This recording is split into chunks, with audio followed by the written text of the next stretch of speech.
Kiss. Keep it simple, stupid.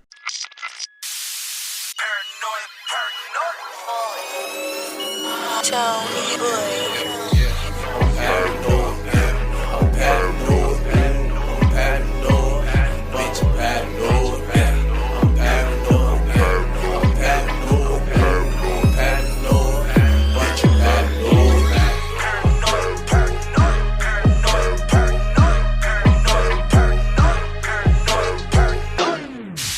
Testicles 1, 2, testicles. Ladies and gentlemen, welcome back to Paranoid Radio Podcast. I am Trebles Garcia, your humble host for this amazing adventure. I want to thank the Lord for allowing me to be here today. I want to thank every single one of you for allowing me to enter your space. I have an amazing episode lined up for all of you guys. Hey. Stop what you're doing. How about you park to the side of the road, take the fucking shoulder, and check out paranoidradio.com and buy a fucking t-shirt. Yeah, buy a t-shirt for your parents, buy a t-shirt for your son, buy a t-shirt for your brother-in-law. How about buy a t-shirt for your daughter's son's boyfriend's cousins-in-law? Buy a t-shirt for everybody. Check us out at paranoidradio.com, and also drop a 5-star review on Apple Podcast that allows other people to enjoy the show as much as I enjoy making it. Yo, I have an amazing episode lined up for you guys. Hey, I have the Phenom here. Yo, I couldn't even fucking give him an intro because he blew it the fuck up in Warrior 5. I'm gonna throw this shit back to back Sunday. Back to motherfucking back. He has an episode of documentaries, and I'm gonna tell you something. I have to testify, JB. I have to testify something here. Something happened at work where someone told me that these stories are concrete. And it's not because of you, it's because they were doing it too. I was like, this is not right. Wait, there's really? Yeah. Everybody, some validation.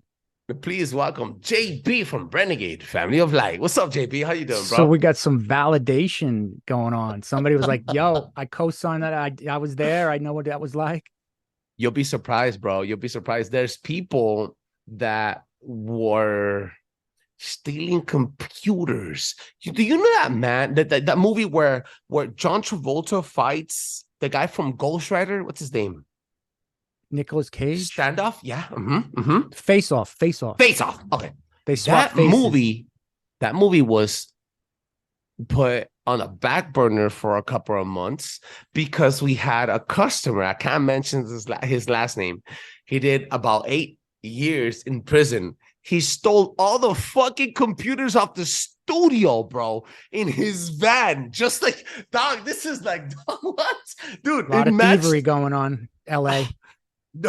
During this time, right? 80s, 90s, early 2000s. And I'm like, you know what, dog? This is galore. Prime real estate. To mention this on the show, but most importantly, give you props for it. JB has given us his documentary of 1, 2, 3, 4, 5. If you guys want to catch up, go back. They're called Warrior 1, 2, 3, 4, 5. Dude, the fifth one, he went to jail. Dude, this is amazing. Bro, I cannot wait to get into it. First of all, let them know where they can find you, big dog. How you doing? What's up, people? Renegade Family of Light on Instagram. Yeah. This is chapter 6. We're about to basically enter into the prison system. If you haven't caught the first 4 or 5, just go back to paranoidradio.com and watch 1, 2, 3, 4, 5, and then get caught up. And hopefully you'll just take this journey with us. But look, check this out, guys. I want to give massive props to Trumpo24 on Instagram. Yo, you gifted me a shirt. And if you allow me, JB, on your episode, let me show you what it has in the fucking back. Wait. Let's do it. Let's see this. I want to see this. Look at that, turn around. Trumpo 24. Let me see the thing. He is carving off some funny meat. Because he's carving some meat. A lot of Mexicans cannot connect Mexican flavor into Trump. Trompito. You know, trompito for the Puerto Ricans. Trompito for the Puerto Ricans, and trompito Mexican means something different. But trompo for Mexicans is like, in the West Coast is like dog. Like, and there's Latinos out here really making the move. And he told me like, dog, I'm gonna gift you a shirt. Can you rock it? I was like, 10-4 rubber ducky. So they just It's just Trump basically getting down with some authentic Mexican street dogs, some Latino meat, cutting some Latino tacos on Tuesday. Maybe it's a pastor, you know. Maybe you can have pastors tacos with a squeeze of lime. Yeah, baby. That's what it is. Cutting el pastor. Love those in LA, man. The best. Man, I fucking love it, bro. and it gets the people going and Latino community engaged The with Trump train actually. is steaming right now, just blazing through the country. Like it's incredible. Like even hardcore liberals are freaking jumping on the Trump train. It's insane. Like what's happening. It's not too far to jump from off the topic, right? Because I know you have a crazy documentary, but let's just face it, bro. It's the time, and I've said this 3 times on the show before, and this is probably the 4th time I'm gonna say it. It's the most important time for any male or female high schooler to get out of school right now. If you want anything for your future, if you even care about where the fuck your 2 feet stand or anything about your family or where you come from, exercise your fucking right to vote. I can't tell you who to vote for, but jump and register to fucking vote. Yeah. I'm in California right now, and you'll be surprised. California is more purple than what you fucking think. And that's a victory for me, because as long as it's not blue, Big Daddy's winning. Yeah. It is, dude. It is switching over. They're all the whole country's switching over. It's just it's obvious. It's like if you have any 2 brain cells in your head and a sense of like any common sense, you're gonna look around and say, this sucks. You know, this guy's a freaking disaster. Let's get this guy back. You know, they're running him through the regga. They're trying to destroy him because they fear him. Obviously, he must be doing something right. We don't trust these people, so let's get him on board. And that's coming from people that didn't even like. People are saying, I hate the guy, but I'm going to vote for him because he's the best guy for the job. You know, I don't like his personality, but I'm going to vote for him.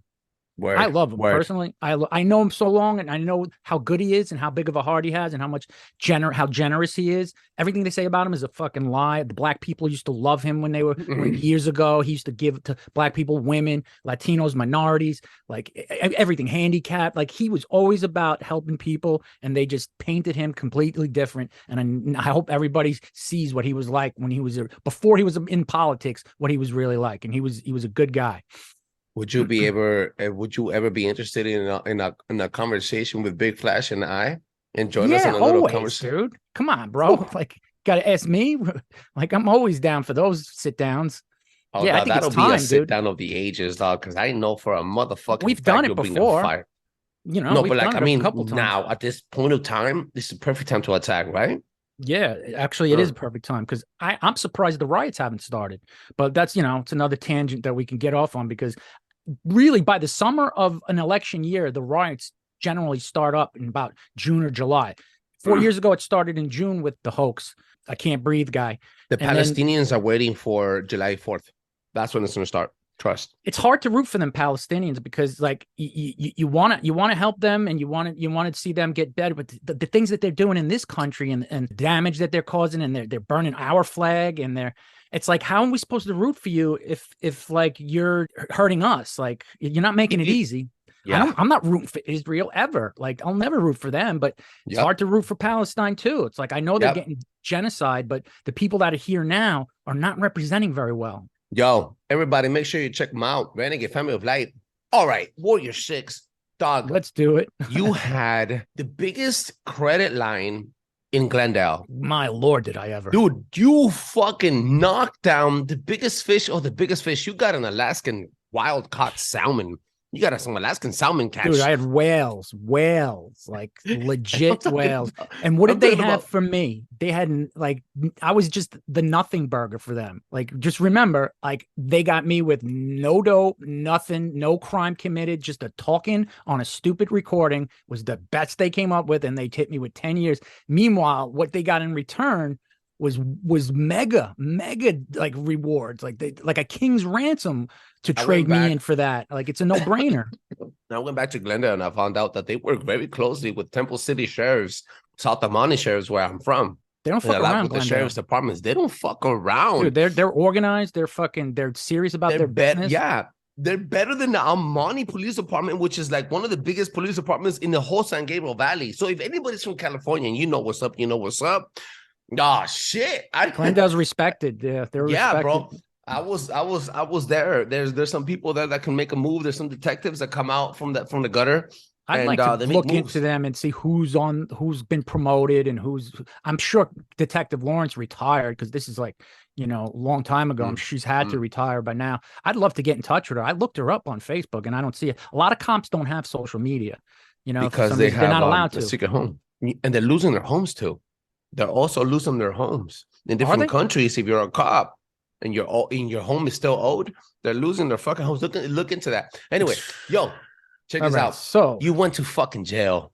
What happened, dog? Let so it out. obviously I'm walking in there, the county jail, and I'm thinking I'm walking out in an hour. You know, they got a shitload out of me, more than they could possibly imagine. And so I'm just like thinking, all right, my spirits are up. This is going to be, you know, no big deal. And I'll be out of here soon. So I paid my useless attorney 50 grand, and he was supposed to just submit the paperwork. And that was the last thing he had to do. He wanted to get like another 35 out of me. I don't have it, but like just submit the paperwork. That's, you got to, fulfill on your, at least your obligation. And that's all I needed him to do, so I can get the credit. I mean, Glendale, they did their job. They put it all together and they send it over. And now he's just got to file it. And so I can get my credit and get out of here. And so now I'm in this jail. It's like 90 degrees outside and it's freezing inside. So I come in and hand myself in, and I'm wearing a tank top and shorts.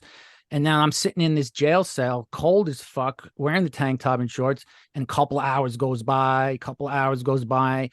And, you know, they finally come get me, and I'm thinking, all right, they finally made the call. They updated the database and I could start processing me to get out of here. But instead they start processing me to get into the system. Like I was being booked, being booked off the streets. So now they send me to the county jail, and I'm with all the other criminals that just been arrested. They're all getting booked. They hand us all the jumpsuits and the county shoes. And I'm like, all right, I guess this is going to take a day or two to sort itself out. I can roll with this.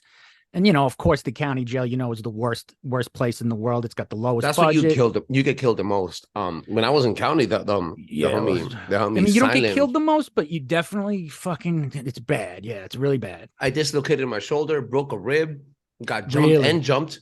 I got checked. A lot of violence. Raw. It's raw because in county, the people that are about to get time, they want to go to their home, which is prison. They want to go in there with some type of fucking respect or rank or a name. Yeah. So, or they already got the name, and this is how it's the gangs, and I'm going to get into all that. It's like, it's the gangs, and that's California. But yeah, I'm going to tell you how all that shit works. But the county is the lowest. But now I'm in the county jail. I'm not in the feds. I'm just in the county jail, which is the garbage. You get, the bologna sandwiches. And it's just gross, but you're hungry, so you eat it. And then, they pack you in the sardines, and then you're sitting in the cell waiting. It's just a mind fuck, and you're on a hard bench, and you're crowded, and you're stuck, and you're tired, and you just want to get the fuck out of there. Now, like I said, I came from the California system, the California detention centers. And that system in California is straight up the most political system in the country. The politics are at the max. The rules are insane. You better learn those rules real quick, or you're going to get your head split open. It's gangland. It's the Southsiders, the Sureños being the most powerful. They have the most numbers in all the prisons. They run the show.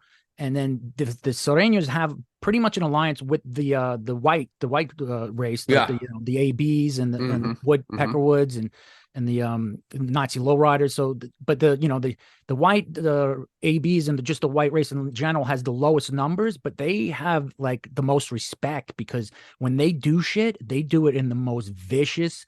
They put on a demonstration for everybody to see. It's a demonstration of strength. Yeah. It's just like when they do stuff, they do it so hardcore and viciously that they get respect, and they're smart, and they take care of their own, and everybody takes care of their own. And they got millionaire connectors. They got millionaires connected outside. They got the outside connects. They got the money pipelines. So the Southsiders are aligned with them. So if shit pops off with Southsiders, the whites will jump in and they'll be fighting with them. So that, that's how it goes on that. So now if you're in a gang, everything's segregated by race. Everything is split by race, whites, Latinos, Asians, blacks.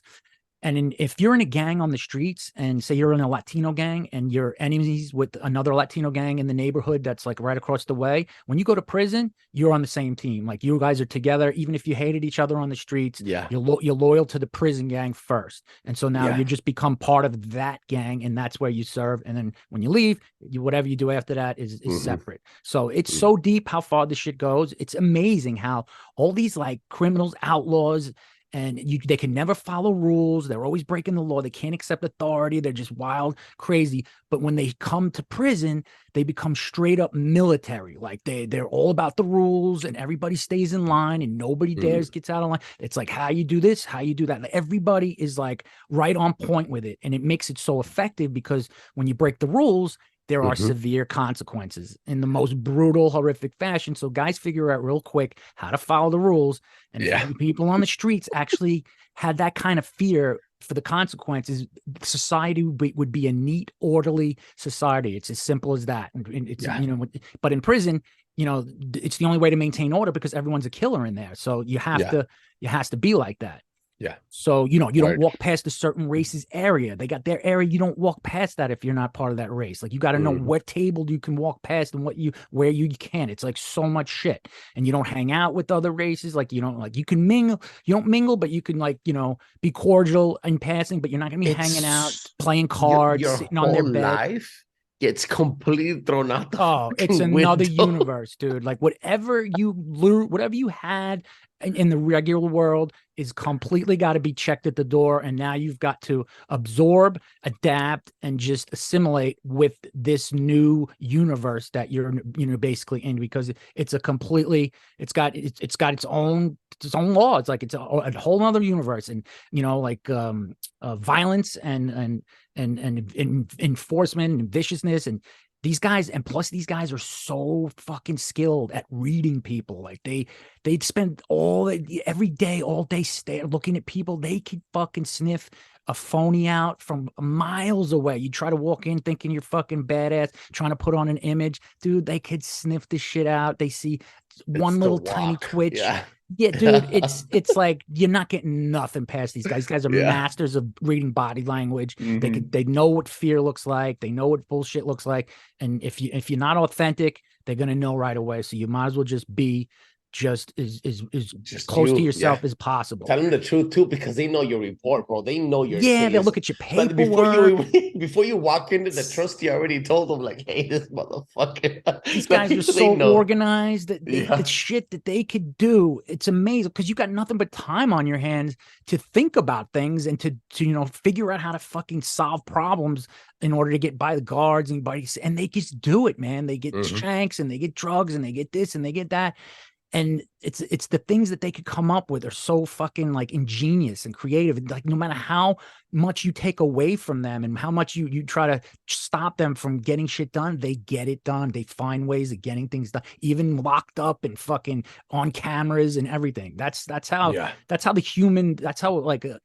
ingenuity the human mind is. Like even if you put it in confined areas, the human brain will find a way to fucking get around things. Kind of like what's happening around the world in the United States, right? Yeah, it's fact. More like they can't figure out how to tie their own shoe. Unless you're Joe Biden and you just have a bunch of people just hiding your shit for you. Yeah. So like when I first got booked into like CDC in downtown LA, the first thing that happened to me was a group of white guys came up to me and they handed me things like soap and food and stuff and made me comfortable, showing me like tell me who the shot callers were. And I'm thinking it's like the movies where you don't ever accept anything free in prison, especially when you knew, because you're just going to end up somebody's bitch and you got to owe them and they're going to collect on it. Yeah. So I'm like telling them, like, dude, I'm not playing this game. I'm not taking nothing from nobody. No, thank you. And they're laughing and they're like, no, man, no, it's good, man. Like, it's all right. Like you're white. We got to take care of our own race. And that's how we got to roll with, we got to take care of our own people. So these guys were old timers. And so I could tell, I'm good at, reading vibes too. So I could tell that they weren't fucking around. So I learned that inside you take care of your own race first and foremost. And since the white race was the smallest and well respected, they had to make those numbers work to the maximum capacity. So they take their guys in and they show them the rope and they make sure that they're going to be strong and knowledgeable. So if they gotta fight with their race, they're going to be capable.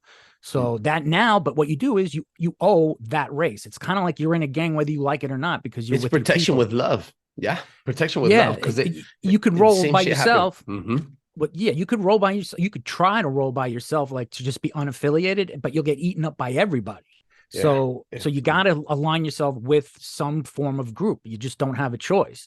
And you do what they say when they say it, like, the shot callers, there's no negotiations. You can't say no or it's your ass. So it's kind of like, you're stuck, but they're going to have you back. And like, if something like it happens to one guy's race, the whole race will retaliate in defense of that person, no matter whether they like the guy or not. Then they'll take care of that guy afterwards. Yeah, so what happens is like, if you fuck up, it's not like the Latinos that are going to fucking take care of you. They're going to make the whites take care of their own people. So the whites will they'll take the guy who fucked up and they'll fucking either shank him, stab him, beat the shit out of him, or do whatever they got to do. They'll do it to their own people. They do it to their people. That's how it works. Yeah, that you take care of your own people. So if you fuck up, it's not the other race that's going to take care of you. It's your own race that's going to take care of you. Because if the other race touches you, now it's a war. Yeah. So the shit goes a lot deeper, man. And this is just the ground rules I'm setting outside. So so now I'm outside of California, and everything's kind of different from state to state. California is its own universe in prisons, and then the other states have their own way of doing things. So, but California is like the hardest, the most strictest, the militant, the gangs, the most of that, all that stuff. So they're probably the toughest in the country. Now, these other states, they don't have the same rules as far as like talking with other races and stuff. So it's different. So like you figure it out. And detention centers, they're the maximum security because everybody's in together. You can have guys that are going to be lifers mixed in with guys that are just in there for, DUI or something, whatever it is. When you're in the detention center, they put everybody together in max security. So you're not listed according to your designation where it's like maximum security, minimum security, medium, based on your violence, your history, where you will eventually get there when you go to the prison to settle in. But in the detention center, you're fighting cases, you're being transported. There's a whole bunch of things going on where you're just staying there for a short period of time, maybe a couple of months, and then they're moving you to another state to go a court case or to maybe transport you to another prison. So it's everybody is all together in one, which could be a little crazy for guys that aren't violent offenders, and now they're mixed with violent offenders. So yeah, that's how it goes with the detention centers. This dude is laying down the fucking law. And that's I could attest to that. I was there for 2 weeks, and those 2 weeks were a fucking life of trial for me. I was checked left and right for the wrong tattoos by my own race, and that was in California, in LA, in downtown LA. And I had to fight my case from the outside, because if I fought it from the inside, I was looking at 10 to 12 years of prison. And then when I walked out, I had I beat the case, and then the dude got the case for statutory rape. It was funny. Dude, if you get a rape charge, no, not me. Eat you up. The other dude. So I was like, oh, dog, I know. I already, since I knew the program, I was like, oh, dog, once you walk in that bitch, you're fucked. They know what pamphlet. They're checking your you're paperwork. In the waiting cell. Yeah, the moment you're in the waiting cell, like if you're waiting for somebody and you're waiting for a fucking bunk, you're like waiting, and then you get checked. But 3-4 dudes, you get checked for an apple. Like you get checked for an apple, dog. Dude, you'll get checked. You're new. You're a new guy. Because they want to see your attitude, and they want to test you. They're gonna test you. Yep. They're gonna 100%. test you. Yep. And then if you roll in with any kind of rape charges, they're gonna stab you like right then and there, and you're not even gonna survive. You gotta go to protective custody cells. The cops say, "Man down." That's all they scream, and they take you down. That's man down. That's and they don't give a shit. They don't give a shit. Child molesters and rapists, they get fucking torn apart instantly. It's like mandatory. They got to get fucking off. They got to get basically unalived. That's so they know even not back then, but now, basically they're saying that like 75% of the prison population is in protective custody. Like guys they just go to protective custody because then, that's what everybody just checks into protective custody because they don't want to get fucking killed or fucking jumped or this or that. So they got like 75, and that consists of like informants, cooperation, this, that, rapists, child molesters, like, they all get separated out according to what 50s and shit, right? Yeah. But like the main guys who are like general population, it's a very small percentage now. Like those are like the fucking killers, the thugs, the gangers that like that fucking environment. They thrive in that. The gents, us. Yeah. Everyone else is like, they don't want any part of it. So now I'm in the county jail. It's not a federal jail, so I'm waiting to be processed. And they hand me the plastic mat, the blanket, the roll up, no pillow, and you carry it to your assigned dorm. These are like the pods where like you're in a certain pod that you can walk around in, and there's like X amount of cells, either cots to sleep on or actual cells where there's 2 per cell. And then once you're sleeping at night, they lock the doors, and then in the morning, whatever, they open the doors, and you can just kind of mingle around in this whole area where there's like 3 TVs. There's like a sports TV, a movie TV, and then like the news TV. They always stay like in that segment where it's like always sports, always movies. Then they got a couple of chess boards, and then they got the cards where guys are playing spades all day. And that's pretty much how you kill your time, when you're in these environments. And of course, shit pops off every day. There's always stuff happening, fucking altercations or whatever. But I gravitated towards the chessboard because and it would look good. I mean, I sucked on it, but like it definitely intrigued me. And then once I got bit by like the bug, like I normally do, I just became obsessed with it and just want to learn. And so chess is the absolute best game to do your time with. That and poker, in my opinion. Yeah. You could kill so many hours playing a game of chess, and it's a blink of an eye. It's like a snap of a finger. You look up, and it's like hours went by because you're so enthralled with the game. Yeah, you're just studying. And you're having your fucking brain work, right? Yeah, dude, like it literally kills hours, and it's like it's really good, and it's good for you. It makes you think, and so that was good enough for me. So then I started like reading books on it, like fucking really trying to learn, and then I got really good at it. So like anything else, I gotta master it, and then I put it all into that. So at the time, it was like chess, and right now I was just starting, so I sucked, and fucking I was getting my ass kicked like constantly. So I finally get a phone call. And I call my girl, and I'm like, "What's up? Yeah, what's going on with the freaking, with the case and this, that?" And she's like, "Oh yeah, everything's going good." And Ron, the lawyer, he's submitting the paperwork, and they're gonna make a decision. They're gonna review it, and then you should be, should be moving real quick now. So I'm like, "All right, great."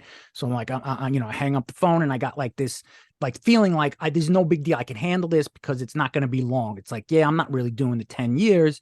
Because I'm gonna be out of here soon, so I'm not depressed. I'm not like feeling like you still had that confidence from when you went in, right? Because you had any second now this shit's gonna kick in, and they're gonna pull me out. Like that's how it is. Like I'm just waiting for the stuff to process, and then I'm just gonna at least get pulled. And I mean, in my opinion, like I said, like it should be a wash. Like I did. There's a lot of other guys out there in the world that fucking walked away scot-free and gave a lot less than I did. So I'm thinking like, yeah, this is an even swap. There's fucking killers in the mob that basically like got to walk away or got like very little guy like hitmen that gave up the mob, and they traded that guy and let him walk for all the cases that he got. So I'm just like, yeah, I'm not a hitman. I was like, and you got nothing on me. So it's such an easy decision, and that's how I carried it. So it made things easier for me to tolerate because I just never felt like I was going to be there long, which was actually a good thing.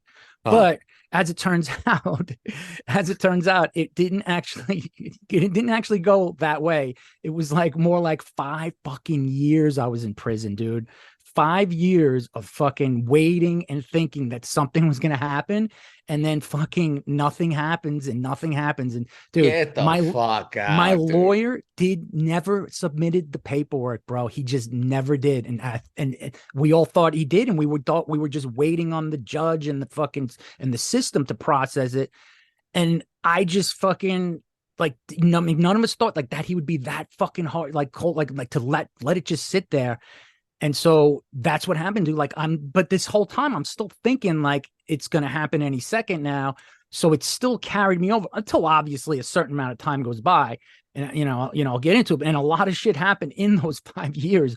But that's pretty much like what my my first day or whatever month in there. And I'm thinking it's going to happen. And it's like 5 years later, bro. I should have never done that much time for what I gave them. It should have never, ever happened. And so I got fucking screwed. And I almost wound up doing the full 10. And I'll tell you about it. So, yeah, I have to admit, yo, guys, if you guys look, don't take my word for it. You have to put this to the test. You have to get caught up. And I'm not asking you guys to go break the law, but straight up, if you're fighting a case, it's always better to fight it from the outside instead of inside. Second, speak right to your public defender. I wish I had a public defender. He would have been great. I paid this guy 50 grand. Yo, my public defender fought for me, dude. He was like, look at me and tell me. I was like, bro, that's a guy. He's like, and I'm like, dog, this happened. He's like, all right. He goes, you know, you can look at some time. I'm like, no, bro, I'm looking at you right now. And I'm telling you, bro, I'm like, I'm willing to do the time, but I know what's going on. And he fucking, we went through three preliminary trials. On the fourth one, bro, I showed up with all my paperwork. I did my anger management. I did all my fucking payments. I did everything. He's like, that judge was like, wait, his lawyer's not here? Hold the fuck up. Where's he at? He called for his name. He had a little meeting at his stool. He called all the lawyers, all the people, the fucking, I think it was a DA. I don't know who the fuck was there. He brought people to his stool. He was like, wait, recess. He gave us 5 minutes. Then we brought back out. He goes, Angel Garcia. He goes, come over here. He goes, I don't ever want to fucking see you in this fucking courtroom again. Do you understand that? I'm like, yeah. He goes, get out of here. I'm like, don't come back. I'm like, I'm not. I won't. He goes, what? Shit. I was, get out of here. I walked out of there. He fucking called it. Dude, so his lawyer was a woman. His private lawyer was a woman. She pulled out of the case when she found out that he had a statutory rape coming up for him. And then he wasn't fighting my little sister. He was fighting the state of California. Game over. He's calling jail right now. What were your charges? Assault with a deadly weapon, but it wasn't. Oh, because he went after your sister, or what? He raped my little 12-year-old sister. So I said this on the show. He raped my 12-year-old sister. Oh, and then I went up to him and I fucking popped him in the mouth with my bare fist and I broke his gums. And he was pressing charges on you? And he put charges on me. The gang unit picked me up in El Monte, California, picked me up out of the shower, and they had the decency to tell me, like, hey, like, you bang? I'm like, nah. He goes, yo, sheriff's department, gang unit, get ready. I was like, I'm in the shower. He goes, we give you 2 minutes to get the fuck out of the shower and get out of the house so we don't arrest you in front of your mom. And I was like, fuck. And I got out. I got out of the fucking thing. I was in my boxers. I threw my fucking thing in the cross, and they told me, what do they call you? Like, I'm not a gangbanger. They don't call me nothing. I'm Angel. And they were like, what? Whatever. They fucking, you go to jail. And inside the squad car, they told me, hey, dog, like, somebody put charges on you, bro, because they said that you hit them with brass knuckles. I'm like, nah, bro. Like, my hand was still fucking like I still had stitches on my hand. And he was like, dude, I never hit him with like nothing, bro. He's like, really? I'm like, what happened? I'm like, I told him what happened. And on the way to Temple City, because I was at Temple City. And then he told me, the sheriff's department, right? And then he was like, bro, you're still gonna go to jail. You know that, right? I'm like, yeah. And he goes, since when do they fucking care?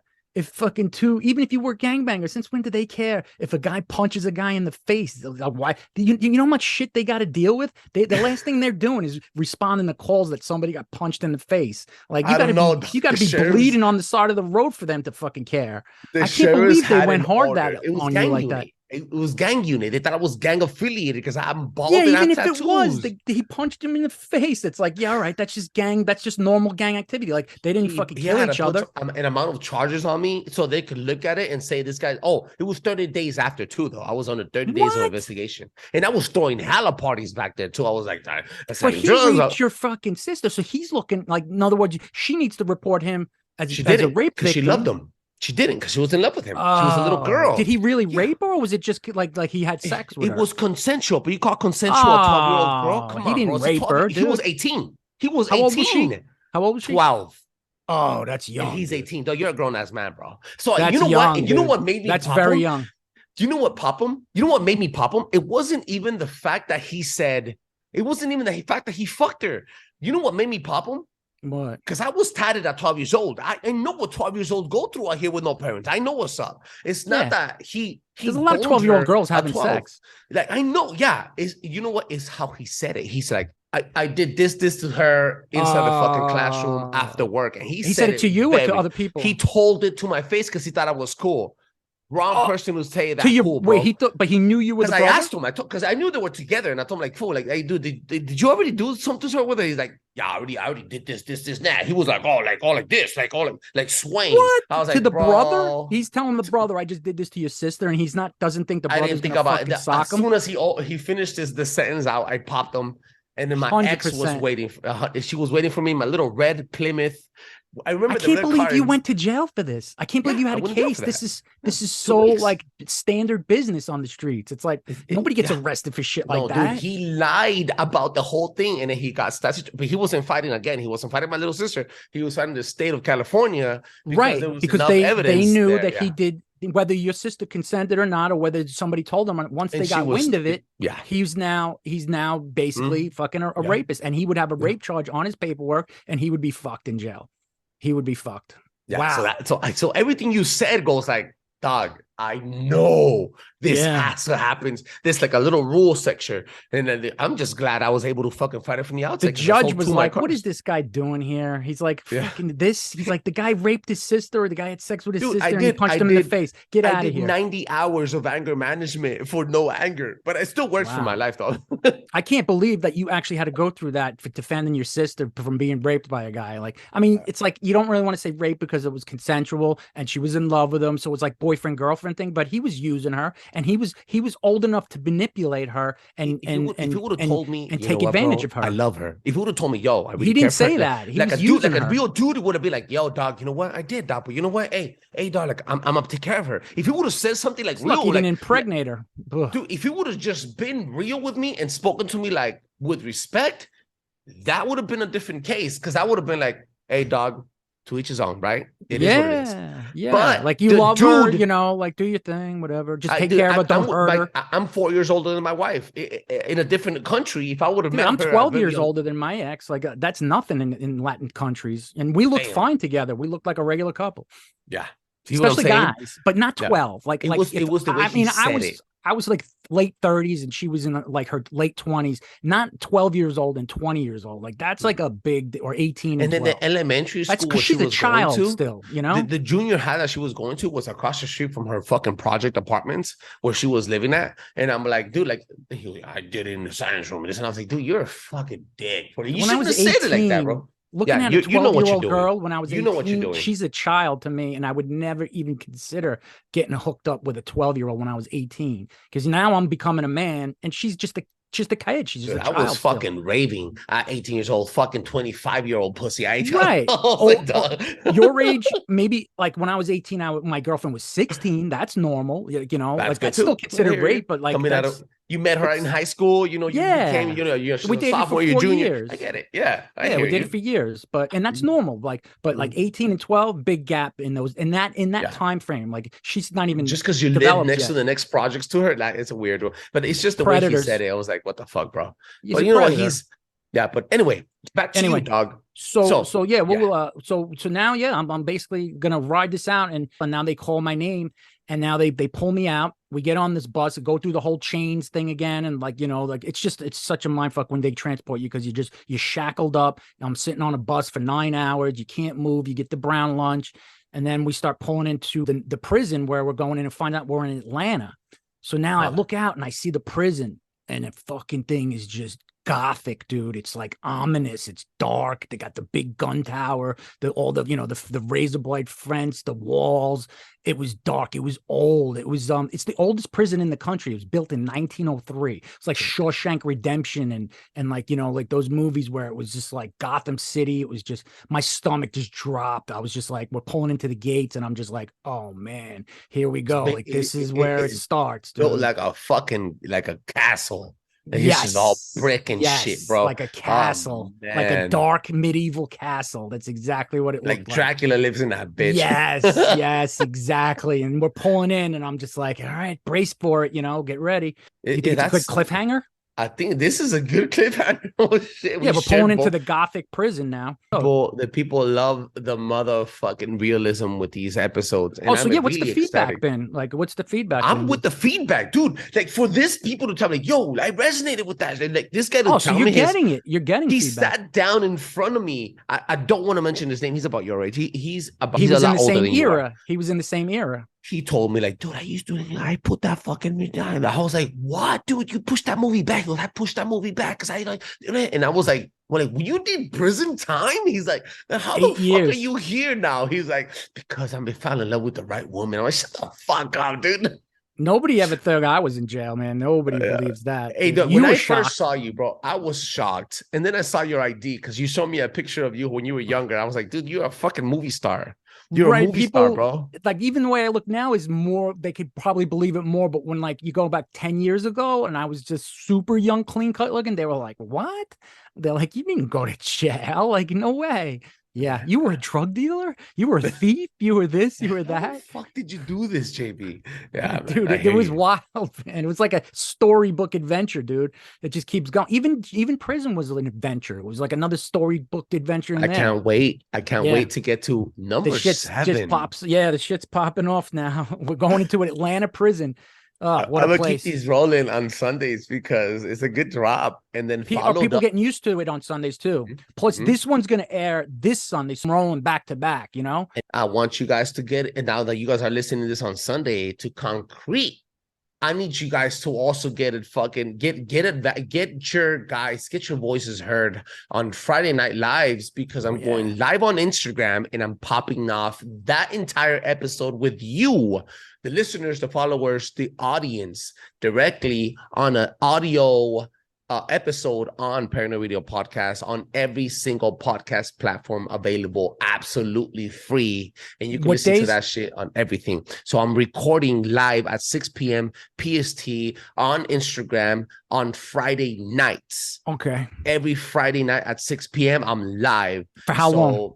For at least an hour, and I'll be talking some shit. All, and if you guys want to join fans and viewers and followers, whoever, it's gonna be on wants Instagram. To hop on. There's 23,000 people of you there. If you guys want to join in, if you guys don't even know that this is a podcast, you're gonna be able to join in and chop the shit, and then I'm gonna drop that same episode unedited, uncut, unfiltered on no filter Mondays. Like, people could speak.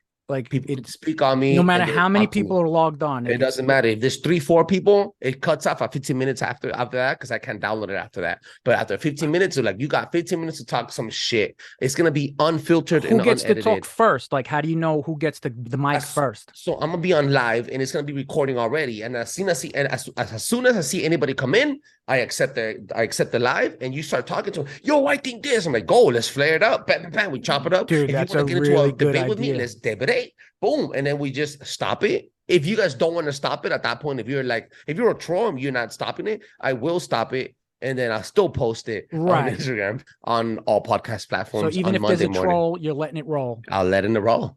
And then it's going to be a half an hour? In less than 10 minutes. It's going to be like a 7 minutes. It's going to be like a flashy Friday, like 10-minute fucking flash of you talking some shit on a Monday, no filter. Oh, you just say whatever you want, like no filter, like whatever you feel like talking about. If you want to talk some shit and you're always like, hey, fool, I think you're fucking dumb, whatever. Like, cool. Move on to the next guy, and I'll fucking it's all it goes. Anything's game. All it goes. Dude, that's a great It's like a radio show, man. Yeah. Oh, yeah. I got Warrior 6, and then no filter Monday 2, and it's gonna go the Wednesday drop, and then flash on Thursdays, and then again on Sunday, and then Monday. Like, we're doing 4 it airs episodes on a week. Mondays. You record on Fridays, you air on Mondays, and then you hit mine on Sunday, so it'll be mine, and it follows right after that. Absolutely. Nice, dude. Make sure to check them out at Renegade Family of Light. You can find them on Paranoid Radio Podcast, ParanoidRadio.com. And we will fuck around. This is what it is. We're regular people just doing the regular do. Yo, check them out at Renegade Family of Light on Instagram. JB. Love being here. Love chopping it up no matter what we're talking about. I can't wait to sit down with you and Flash. Do not forget to drop a 5-star review on Apple Podcasts. It allows other people to enjoy the show as much as I enjoy making it. Peace out. Paranoid Radio.